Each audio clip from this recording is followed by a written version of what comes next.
welcome back to PP Kristiasa GKPB Dana Pro YouTube channel. Yeay! Jadi ini adalah podcast pertama kita dan ini juga merupakan program dari pengurus pemuda tahun ini. Nah, jadi di podcast ini kita akan sharing tentang banyak hal mengenai kebaikan-kebaikan Tuhan dan kita harapkan juga teman-teman dapat belajar dari cerita-cerita yang ada pada setiap podcast yang akan kita buat. Nah, kali ini aku gak sendiri, aku ditemenin sama Palma. Sebelumnya nih, sebelum kita dengar ceritanya Palma, kita akan perkenalan dulu as a new leader. Perkenalan ya? Iya dong. Halo teman-teman semua, terima kasih buat kesempatannya dari pengurus ngasih waktu ke saya buat luangin cerita. Mungkin semoga ini bisa menjadi rema buat kalian ya. Saya Palma selaku Ketua Pemuda Denapura tahun ini. Sekian. Oke, tema kita hari ini itu adalah penantian. Jadi penantian ini tuh juga ada dalam Alkitab, khususnya di Pengkhotbah 3 ayat 1. Aku akan bacain sebelumnya ya. Jadi Pengkhotbah 3 ayat 1 itu bunyinya adalah, untuk segala sesuatu ada masanya, untuk apapun di bawah langit ada waktunya. Nah, sebenarnya kayak agak ketampar gitu sih emang sama ayat ini. Maksudnya untuk kita anak-anak muda yang sering kayak, kapan ya aku punya pacar? Terus kapan ya? Klasik banget ya, punya pacar. Iya, kayak misalkan umur apa ya, kalau anak-anak sekarang tuh kayak kapan ya aku dibeliin motor, kapan ya aku punya handphone baru gitu. Atau mungkin untuk yang 25 ke atas, Kapan nikah? iya, that's true. Bukannya kamu ya? Oh bukan. Nanti guys, yang kayak setiap kondangan ditanyain sama orang-orang kapan nyusul, itu adalah pertanyaan paling klasik. Sumpah deh. Biasa sih. Nah, jadi kayak pertanyaan kapan itu kayak ngingetin kita sama ayat ini tuh loh, karena semua itu pasti ada waktunya. Dan mungkin pertanyaan yang paling sering untuk saat ini adalah kapan ya kita balik kerja lagi. Mungkin untuk beberapa teman yang saat ini bekerja, mungkin itu akan menjadi pertanyaan. Dan juga mungkin teman-teman yang sekolah atau kuliah kayak, kapan ya aku bisa ke sekolah lagi, aku bisa ketemu sama teman-temanku lagi, kayak gitu. Nah, Tapi nggak berlaku buat yang mereka lagi skripsi ya. Semoga nggak ketemu dosen pembimbing. Ya ampun, corona. Enggak dong. Enggak gitu. Jadi kayak makin sulit nggak sih Makin ngambil sulit, data? ya, bener-bener. Oke. Nah, jadi pertanyaan terakhir sih kayak, kapan ya kita bekerja itu akan mengawali podcast kita pada hari ini. Oke. Yaps. Jadi yang mungkin teman-teman baru tahu, dan aku juga baru tahu sih, kayak mungkin 5 atau 6 bulan yang lalu aku baru tahu kalau ternyata Palma ini tuh sudah dirumahkan sejak bulan Juni 2020 ya. Iya. Nah, jadi 7 bulan hitungannya. sampai sekarang 7 bulan. Oh iya sih, udah Februari. Nah, jadi aku mau tahu dulu sih kayak gimana rasanya waktu dikasih tahu kalau misalkan dirumahkan, terus prosesnya untuk yang aku dirumahkan gitu, kayak untuk menerima tuh gimana sih? Kalau buat aku sendiri sih, setelah nerima berita itu ya, dirumahkan itu kayak satu, memang keputusannya memang terdesak banget di saat itu juga, karena kan kita nggak boleh kayak nggak dikasih setengah waktu untuk memikirkan keputusan, bahwa sebenarnya sih dikasih pilihan kita resign baik-baik. Dalam konteks EKA itu dirumahkan, atau enggak kita kedua kayak ambil sisa kontrak semacam uang itulah intinya kan, tapi dengan catatan tidak bisa kembali lagi ke hotel. Nah, setelah pikir-pikir kan memang perusahaan itu kayak gak ngasih izin, maksudnya dalam artian ngasih setengah waktu buat ngambil keputusan itu. Ya udah, mau nggak mau nyari aman, ya udah aku ambil kayak keputusan yang pertama buat resign baik-baik, tapi sewaktu-waktu misalnya operasional kembali buka, itu bisa dipanggil lagi, di hire lagi gitu.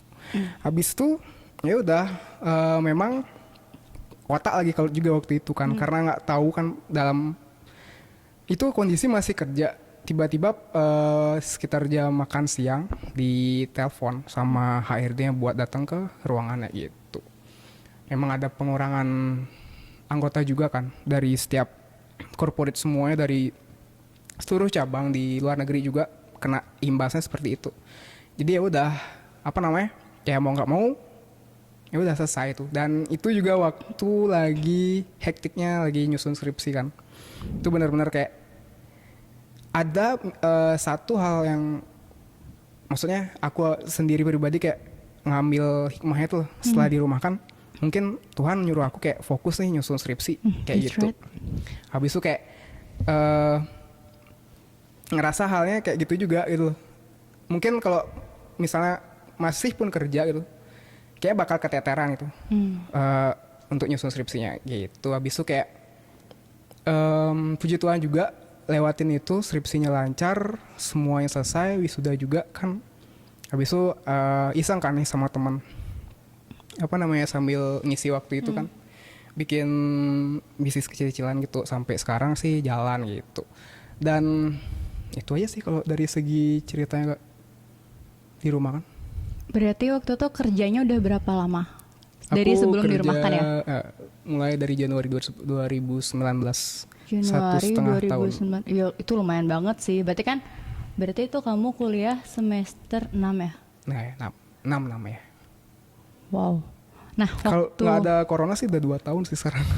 kayak ini podcast juga gak akan jadi. Iya, bener juga sih. Bintang tamunya juga bukan kamu kalau corona agak ada. Iya, benar-benar. Terus waktu akhirnya apa sih? Kamu memutuskan untuk oke, aku lebih baik dirumahkan.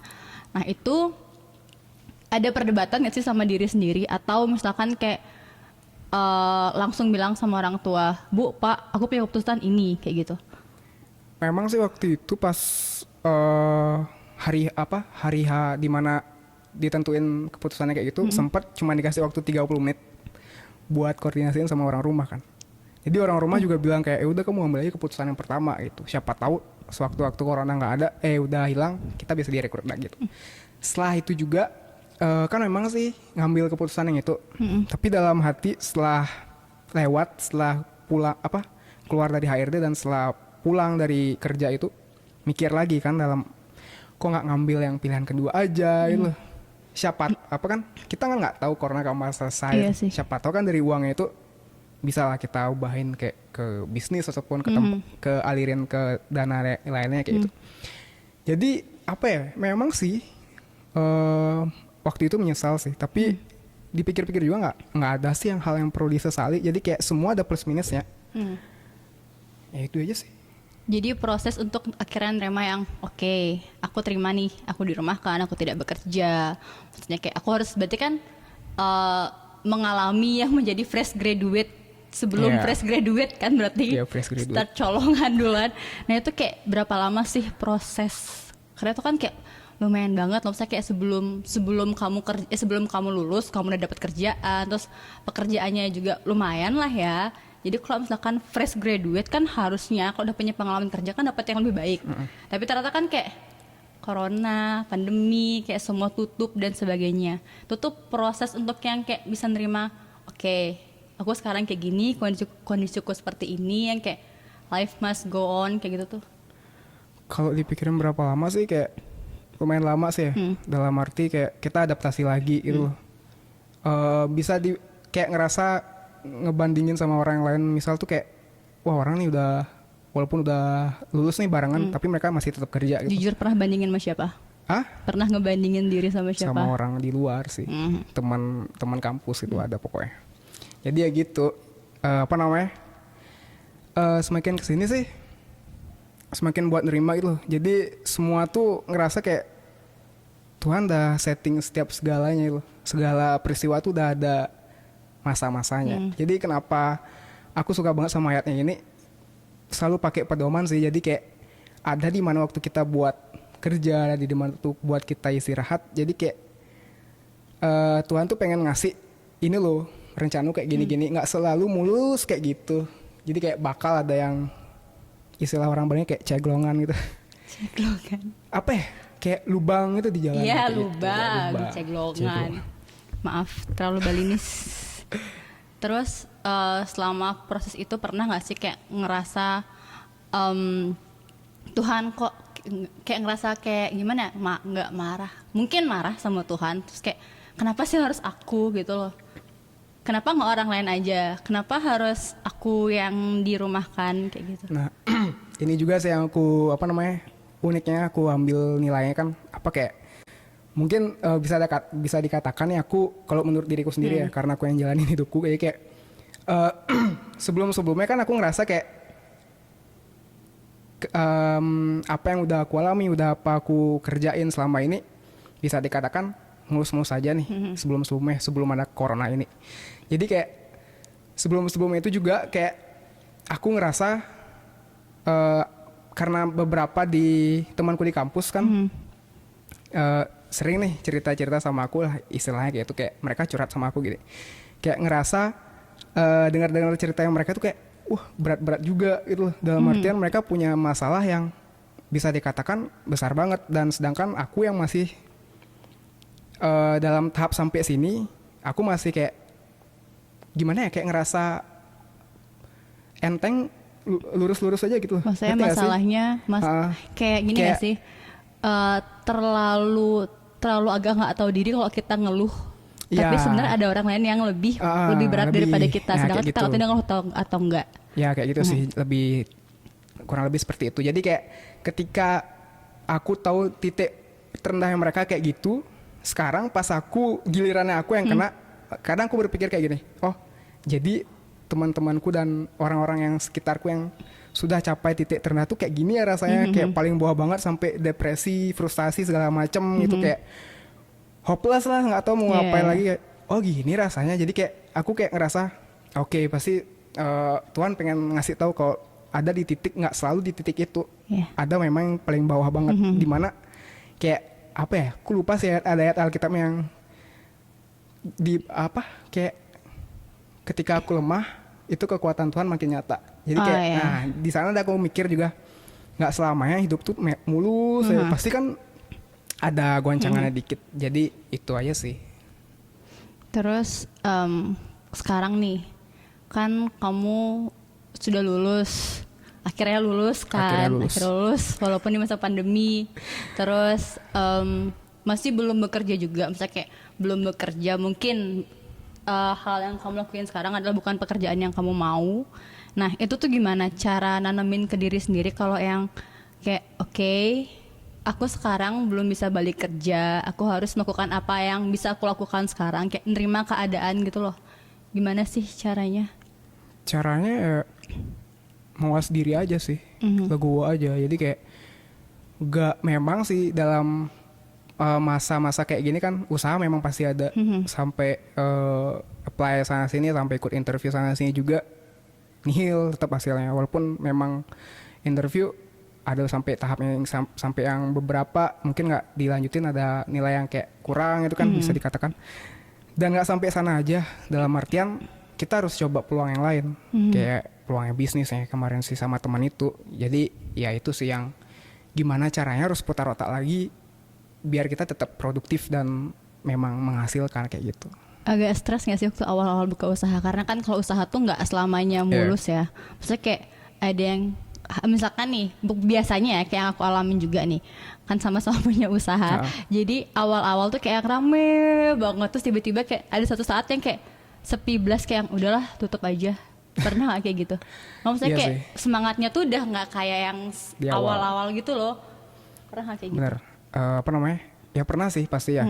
Dalam artian aku sama teman-teman kan bukan orang yang bisa tekan pebisnis, orang yang di luar ranah itu, tapi mencoba peluang itu kayak nggak tahu nih, nggak ada induk, ya udah. Jadi kayak memang di awal tuh kayak antusias banget kan, bikinnya kayak gini segala macam, planningnya kayak gini, eksekusinya udah jalan. Habis itu beberapa waktu memang dirasa kayak udah ada tanda-tanda udah nggak ada pembeli lagi gitu. Tapi kalau buat ngerasa pengen tutup sih nggak ada, tapi tetap kita terus inovasi lagi, buat menu baru lagi, gimana cara buat promosi yang unik gitu. Jadi dari sana sih kayak semakin kesini semakin ngerasa bahwa aku tuh kayak walaupun memang nggak, misalnya nggak dapat kerja nih, nggak dipanggil perusahaan kemana-mana, di rumah tuh nggak selalu yang apply bikin CV segala macam korek lagi, nggak. Tapi kayak semakin gali ilmu gimana sih cara berbisnis yang baik dan benar, habis itu bikin produknya memang benar-benar high quality yang bisa menargetin para konsumen. Jadi kayak ada nilai plusnya juga gitu. Kamu ngerasa nggak sih kayak misalkan dengan adanya pandemi, dengan adanya kamu dirumahkan, walaupun itu sebenarnya tuh bukan hal yang baik ya, tapi kayak Tuhan tuh kayak ngasih tahu ke kamu, nih loh waktunya kamu untuk mengeksplor dirimu, kamu tuh bisa loh dengan hal yang lain, kamu tuh bisa ngelakuin hal yang lain selain kamu misalkan kerja di perhotelan, di pariwisata, kamu tuh bisa gitu loh. Ya sih, aku bener sih katamu, apa namanya kayak ngerasa Tuhan kayak ngasih lihat aja petunjuknya tuh, coba deh kamu arahnya ke sini sebentar itu, kayak coba deh kamu tekunin, siapa tahu kan membuahkan hasil itu. Aku dalam hati sih berpikirnya kayak gitu aja sih. Waktu itu ide untuk jualan. Kenapa? Itu gimana? Awal mulainya? Itu awal mulanya apa ya? Pertama itu kan memang Telan Manja itu punya temen, dalam artian nih berarti udah berdiri duluan. Bukan, gini, kayak di kampus ada pelajaran kewirausahaan. Jadi dia sebenarnya itu punya temen, jadi 3 orang sama 3 orang saya. Kelompoknya itu 3 orang 3 orang. 3 orang tuh Telan Manja, saya punya kelompok sendiri lagi, bukan Telan Manja. Itu bukan, itu beda sih. Terus. Habis itu memang itu kan cuma kewirausahaan doang, jadi kayak cuma narik nilai gitu doang. Habis itu setelah tamat bubar kayak gitu. Itu kenapa muncul ide itu?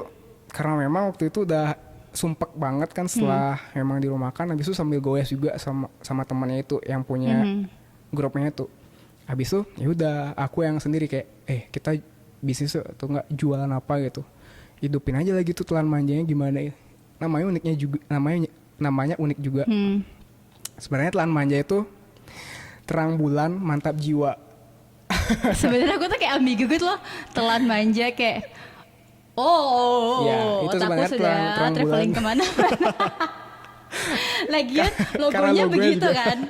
Jadi mungkin tuh logonya tampilin di sini aja kali. Jadi gitu. Telan Manja itu sebenarnya ada kepanjangannya, terang bulan mantap jiwa, karena memang basicnya berarti awalnya tuh terang bulan. Basicnya terang bulan. Jadi kenapa mungkin sekarang kayak kita rebrand, istilahnya rebranding. Kita nggak pakai terang bulan lagi. Memang sih di awal kita terang bulan, tapi aku sih yang ngasih tau temanku gimana sih kita gini aja deh, Telan Manja ini jangan pakai terang bulan, dalam artian brandnya Telan Manja ini fix jadiin nama company, nama corporate. Ya udah sampai sekarang udah jadi gitu sih. Oke. Terakhir nih, pesan apa sih yang pengen kamu sampaikan ke teman-teman mungkin yang lagi nonton yang masih selalu bertanya kapan?